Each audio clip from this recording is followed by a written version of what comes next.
రాణా హమీర్ సింగ్ సోదా 1957వ సంవత్సరం మార్చి 11వ తేదీన జన్మించిండు. అతడి తండ్రి పేరు రాణా చంద్ర సింగ్, తాత పేరు రాణా అర్జున్ సింగ్. ఎవరు వీళ్ళంతా? ఎప్పుడు వినలేదే అంటారా?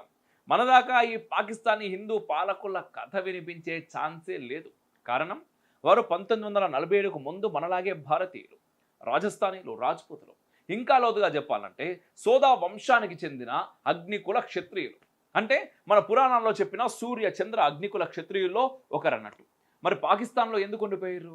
లక్షలాది మంది సామాన్య హిందువులే సింధు ప్రాంతాన్ని వదిలి వచ్చేసినప్పుడు ఈ సోదా రాజ కుటుంబం ఎందుకు రాలేదు?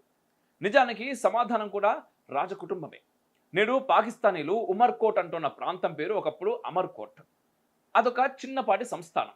అమర్కోట్ జాగీర్ను సోదా వంశం వారు పాలిస్తూ ఉండేటోళ్ళు. ఈలోపు అఖండ భారత్ ముక్కలైపోయింది. పాకిస్తాన్ ఏర్పాటైంది. సింధు ప్రాంతం పాకిస్తాన్లోకి పోయింది. దాంతో పాటే అందులో అంతర్భాగమైన అమర్కోట్ కూడా మతోన్మాద పాకీ దేశంలో పార్ట్ అయిపోయింది. మరి అమర్కోట్ పాలకుల మాట ఏంటి?